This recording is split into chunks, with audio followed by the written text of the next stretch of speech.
पिछले वीडियो में मैंने आपको सवालों के आंसर बताए थे जो मैंने आपको लगाए थे। अब एक सवाल मैं आपको बताना चाह रहा हूँ जो बिल्कुल आपका तीनों अकाउंट एक साथ उसमें मिलेंगे, मतलब पर्सनल अकाउंट के भी इसमें क्वेश्चंस हैं और रियल अकाउंट के भी क्वेश्चंस हैं और अनरियल अकाउंट के भी क्वेश्चन हैं। तो ये एक तरह से कह सकते हैं कि पूरे जो जनरल एंट्री के नियम हैं उन सबको मिलाकर ये सवाल बनाया गया है।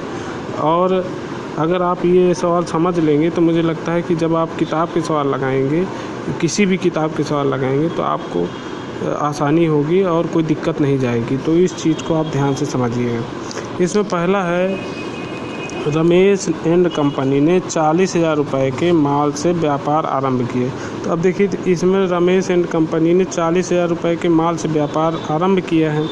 तो मैंने आपको बताया था कि जब भी व्यापार प्रारंभ किया जाए, तो चाहे जिस चीज़ से व्यापार प्रारंभ कीजिए, तो उसी को हम डेबिट करते हैं और कैपिटल अकाउंट को क्रेडिट करते हैं। तो यहाँ पर जो है ध्यान देने वाली बात है। तो यहाँ पर हम क्या करेंगे, किसको डेबिट करेंगे? चूँकि 40,000 रुपये के माल से व्यापार प्रारंभ किया, आप देख सकते हैं। तो 40,000 रुपये के माल का मतलब है गुड्स अकाउंट, और इसमें कोई डेट नहीं पड़ी हुई है, इसलिए यहाँ पे डेट डालने की ज़रूरत नहीं है। तो यहाँ पे हमारा करेंगे एंट्री गुड्स अकाउंट डेबिट, दिख रहा होगा आपको, और मैं नज़दीक लगाता हूँ तो लेखा हो जाएगा आपका। चूँकि माल से व्यापार प्रारंभ किया है तो goods account debit to capital account, और इसके आगे वाले कॉलम में उसकी रकम डेबिट क्रेडिट लिख देंगे। 40,000 रुपये से व्यापार प्रारंभ किया था तो 40,000 रुपये आपके यहाँ आ जाएगा, और 40,000 रुपये हम यहाँ लिख देंगे। और यहाँ पे डेफिनेशन लिख देंगे वही पुरानी वाली जो पिछले वीडियो में आपने बनाई है, बीइंग बिजनेस स्टार्टेड, ये हो गया।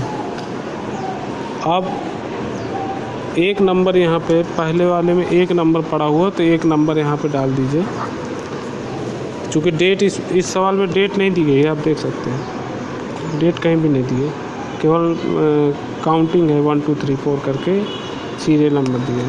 अब अगला है 6,000 रुपये का माल विकास को बेचा।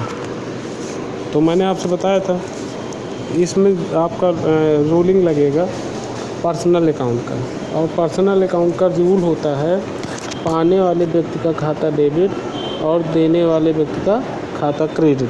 तो पाने वाला इसमें, चूँकि विकास को माल बेचा है तो पाने वाला कौन है? विकास है। तो विकास को यहाँ पे डेबिट कर दीजिए, विकास डेबिट। और चूँकि व्यक्ति के नाम के आगे अकाउंट नहीं लिखते तो वो नहीं लिखेंगे। टू देने वाला कौन है? तो देने वाले का हमको पता नहीं है। तो जब देने वाले को पता नहीं है तो क्वेश्चन करेंगे क्या गया है, तो क्या गया? माल गया, माल बेचा तो माल चला गया। तो बेचे गए माल को हम क्या लिखते हैं? Sales account. और यहाँ पे आपका आ जाएगा 6,000 रुपये का माल था तो 6,000 रुपये आपके यहाँ पे आ जाएंगी। ये आ गया 6,000 रुपये। और पिछली डेफिनेशन जैसे सेम जो लिखी थी कि माल बेचने पर, वही लिखेंगे, बीइंग गुड्स। ये डेफिनेशन सेम रहती हैं, आप अगर याद कर लें तो ये जो है आपको याद हो जाएगा, फिर बार बार बताने की ज़रूरत नहीं पड़ती। और इनमें नीचे लाइन खींची जाती है। अब दूसरे नंबर का है 2,000 रुपये का माल, 2,000 रुपये का माल महेश से ख़रीदा। जब 2,000 रुपये का माल महेश से ख़रीदेगा तो ये हो जाएगा, वही पर्सनल अकाउंट का नियम लगाइए, तो लिखा होगा purchase account debit to Mahesh.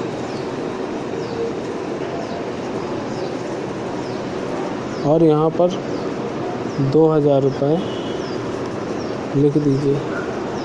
और यहाँ डेफिनेशन लिख दीजिए, बीइंग गुड्स परचेज।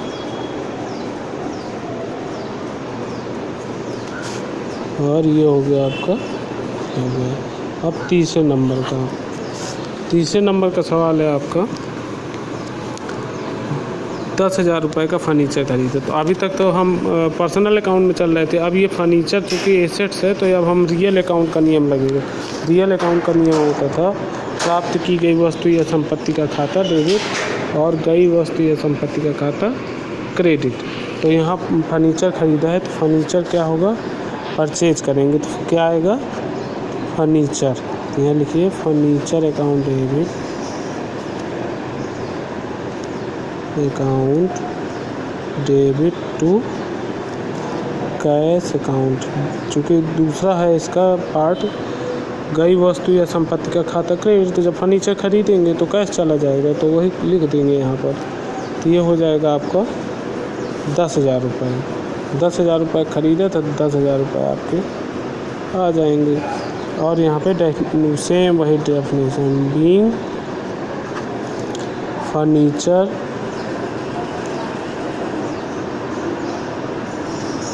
परचेज।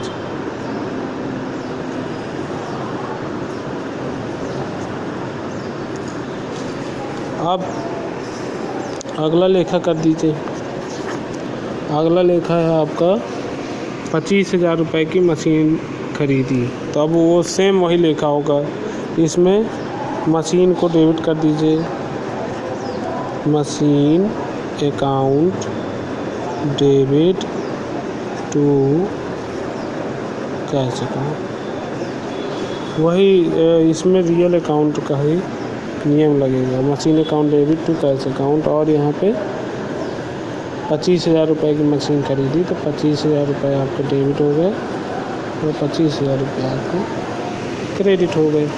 अब 2 ठो ये और बचे हैं आपका, 4,000 रुपये की स्टेशनरी खरीदी। अब ये अनरियल अकाउंट का इसमें नियम लगेगा। इसमें चूँकि जो प्रारूप था उसमें जगह नहीं बची, आप लोग प्रारूप में ही लगाइएगा, मैं ऐसे लगा दे रहा हूँ, लेकिन आप जो है अपने कॉपी में जब लिखें तो प्रारूप में लिखें, ठीक है। तो 4,000 रुपये की स्टेशनरी खरीदी, तो स्टेशनरी खरीदी तो एक्सपेंस किए स्टेशनरी में उसने, तो बे का नाम क्या है, इसमें कैश है, तो यहाँ लिखा हो जाएगा cash account debit to stationery account.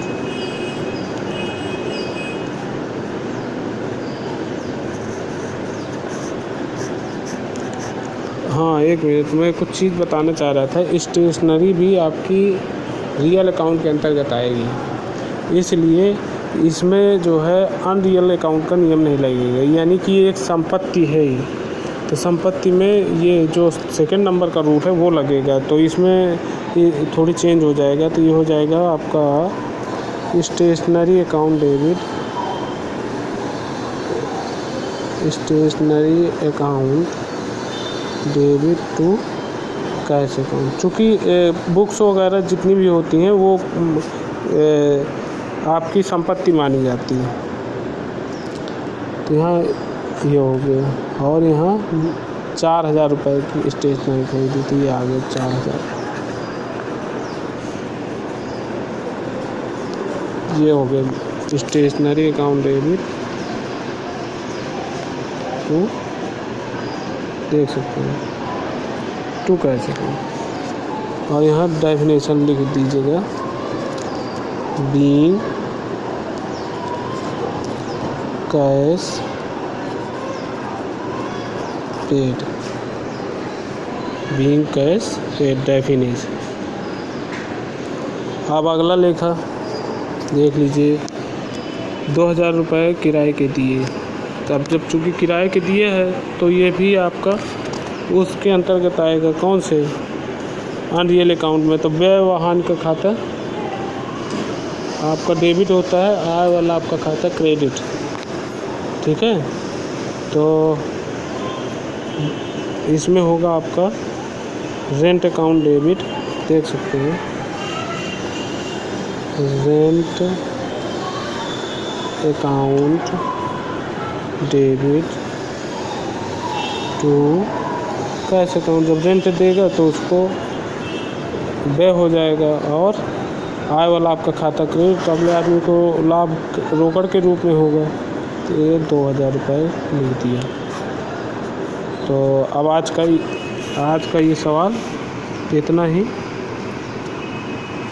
देख सकते हैं आप। और कल इसी में कमेंट्स करके इसका आंसर ज़रूर लिखें। पिछले जो भी आपने आंसर दिए थे वो सब गलत आंसर दिए थे, मैंने देखा है कमेंट्स में। तो आप जो है सही से सवाल लगाइए, यानी कि आप लोगों ने गलत सवाल लगाए हैं जो मैंने पिछले बताए थे, या आपने टोटली गलत किए। तो कमेंट करके पूछे अपनी जो भी समस्या है। धन्यवाद, थैंक यू।